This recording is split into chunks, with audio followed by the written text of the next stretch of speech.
კურიერი 9 საათზე. ზალუდუ მაშულთან და დიანა ჯოჯუასთან ერთად. საამშვიდობის ერთ-ერთი ყველაზე დაძაბული მატჩი ევროპის ჩემპიონატზე. როგორც მოსალოდნელი იყო საქართველოს-რუსეთის შეხვედრა, დღეს განსაკუთრებულ ემოციურ ფონზე მიმდინარეობდა და ნერვიულობა კალათბურთელებს პირველივე წუთებიდან ეტყობოდათ. თამაში რუსეთის გამარჯვებით დასრულდა, თუმცა ეს იყო უკიდურესად რთული მატჩი და შეუპოვარი ბრძოლა. პირველი მეოთხედის შემდეგ რუსეთის ნაკრებმა უპირატესობა მოიპოვა და მეორე მეოთხედი 13 ქულიანი სხვაობით დაასრულა. გარდატეხის შეტანა თამაში ქართველმა კალათბურთელებმა მეოთხედში შეძლეს და მატჩის დასრულებამდე 5 წუთით ადრე სხვაობა 2 ქულამდე შეამცირეს. ყველაზე დაძაბული შეხვედრის ბოლო წუთი იყო. დავით ერაძე კლაიპედადან, სადაც მატჩი რამდენიმე წუთით წინ დასრულდა, დათო გისმენთ. მართლა ძალიან ემოციური იყო შეხვედრა და ეს სხვანაირად არ შეიძლებოდა ყოფილიყო. ორივე გუნდს საკმაოდ მრავლად ყავდა გულშემატკივარი, თუმცა აი ამ გულშემატკივართა დავაში ნამდვილად ქართველებმა გაიმარჯვეს. ხოლო რაც შეეხება მოედანზე, ჩვენ ნამდვილად შეგვიძლია ვიყოთ ამაყები ჩვენი ნაკრების. პირველ შეხვედრაში საქართველოს ნაკრებმა ევროპის ექს-ჩემპიონებთან საკმაოდ ძლიერად ითამაშეს. მართალია პირველი მეოთხედი 13 ქულიანი სხვაობით დათმეს ქართველმა კალათბურთელებმა, მაგრამ საკმაოდ ძლავრად ათამაშდნენ გადამწყვეტ მეოთხედში და მეოთხედში იყო პერიოდი, როდესაც რუსეთის ნაკრებმა 6 წუთის განმავლობაში ქულის აღება ვერ მოახერხა. სწორედ აქ იჩინა თავმა იმ გამოუცდელობამ მსგავს ტურნირებზე, რომელიც საქართველოს ნაკრებს ჯერჯერობით აქვს. არა და ამ პერიოდისთვის ანგარიში მხოლოდ და მხოლოდ 2 ქულა შეადგენდა. უკვე ამ წუთასაც, უკვე დასრულებული შეხვედრის შემდეგაც კალათბურთელები აცხადებენ, რომ ეს იყო მართლაც გულდასაწყვეტი შეხვედრა, როდესაც ჩვენმა ნაკრებმა მოგება ხელიდან გაუშვა. იგივე აღნიშნა ჩვენთან საუბარში რუსეთის ნაკრების ლიდერმა ანდრეი კირილენკო. მან განაცხადა, რომ საქართველოს ნაკრები ნებისმიერი გუნდისთვის ანგარიშგასაწევი მეტოქია და ის ხუთეული, რომელიც საქართველოს ნაკრებს ჰყავს ევროპის დონეა. ბიჭებმა ძალიან მაგრად იბრძოლეთ და რა ვიცი, ძალიან კარგად ითამაშეთ დაცვა პირველ ყოვლისა და ეს არ გაგვიმართლა რა, ვერ ჩავაგდეთ. რა ვიცი, იღბალი იმათთან იყო ცოტათ, მაგრამ დავაკისეთ, რომ ევროპის ერთ-ერთ საუკეთესო გუნდთან შეგვიძლია ბრძოლა და რა ვიცი, ჩვენი მიზნები არა მარტო ჯგუფიდან გასვლა იქნება ალბათ რა ამ თამაში, ესეთი ვითამაშეთ რა. გუნდმა ყველა ნახარე ბოლომდის ბრძოლა ბიჭების მიმართ მადლობის მეტი რა უთქვი, საკმაოდ ძლიერ გუნდთან იყო დაძაბულობა, რა თქმა უნდა და ბოლოს მივიყვანე თამაში იქამდე, სადაც შეიძლებოდა რომ ამ თამაშში წარმატება მიგვეწია.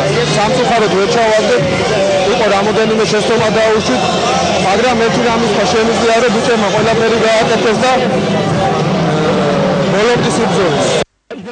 ქართული სასტარტო ხუთეული ყოველ ეჯგარეში ევროპულ დონეზე თამაშობს განსაკუთრებით ზაზა. ძალიან გაგვიჭირდა მოგება, მაგრამ მიხარია რომ ბოლოს ეს მაინც მოვახერხეთ. ალბათ მართლაც ამაყები ვართ ჩვენ დღეს ჩვენი ნაკრებით. ბატონო ლადო, სპორტისა და ახალგაზრდობის საქმეთა მინისტრი იმყოფება ჩვენს გვერდზე. მართლაც ამაყები ვართ ჩვენი ნაკრებით. იყო მომენტი, როდესაც ამ თამაში გარდატეხად შეიძლებოდა მომხდარიყო. მე მესმის რამდენად რამხელა მნიშვნელობა ქონდა ჩვენთვის ამ თამაშს და ქართველი გულშემატკივრისთვის პირველ რიგში, იმიტომ რომ ეს თამაში არ ითვლებოდა როგორც რაღაც რიგითი ტურნირი, ეს გარკვეული დატვირთვა ქონდა ამ თამაშს, მაგრამ ერთი რამე მინდა ყველა მიცოდეს, რომ ჩვენ ვეთამაშებოდით დღეს არა მხოლოდ რუსეთის ნაკრებს, არამედ ევროპის ყოფილ ევროპის ჩემპიონებს და გუნდს, რომელსაც პრეტენზია აქვს პირველ ადგილზე გასვლაზე. რა თქმა უნდა, ძალიან დაძაბული თამაში იყო, თვითონ ხმა აღარ მაქვს.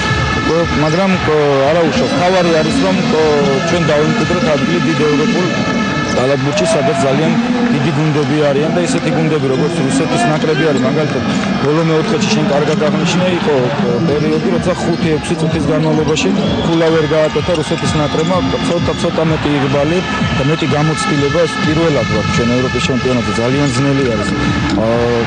მაგრამ ცოტა გვაკლია, ცოტა არა უშავს. მე დარწმუნებული ვარ, რომ ამ ევროპის ჩემპიონატზე ჩვენი ნაკრები ძალიან ღირსეულად წარდგება და ძალიან ამაყები დაუბრუნდებით ჩვენ საქართველოში და მე მინდა უსურვო წარმატება და ასევე დიდი მადლობა გადაუხადოთ თითოეულ გულშემატკივრს. აქ მყოფს და საქართველოში ვინც დარჩა. ალბათ ბატონმა დავითმა ყველაზე კარგად იცის თუ რა დროს იყო თავარი გარდატეხა.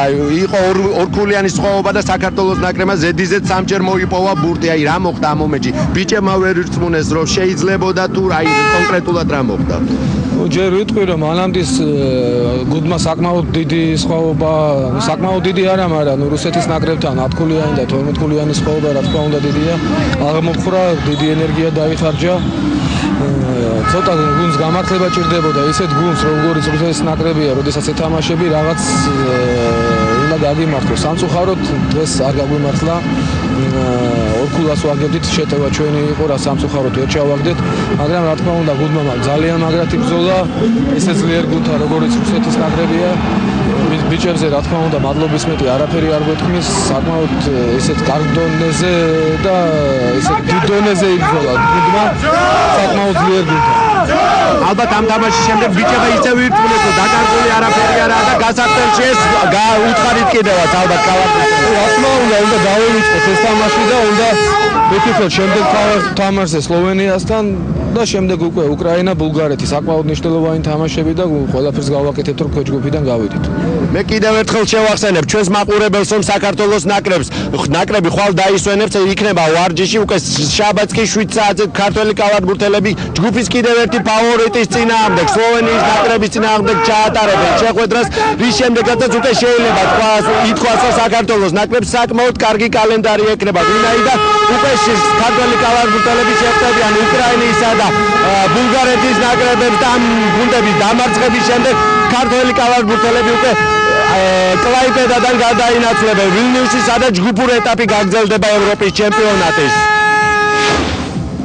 ეს ხო დავით ერაძე კლაიპედადან ჩვენ საქართველოს ნაკრებს წარმატებას უსურვებთ შემდგომ მატჩებში.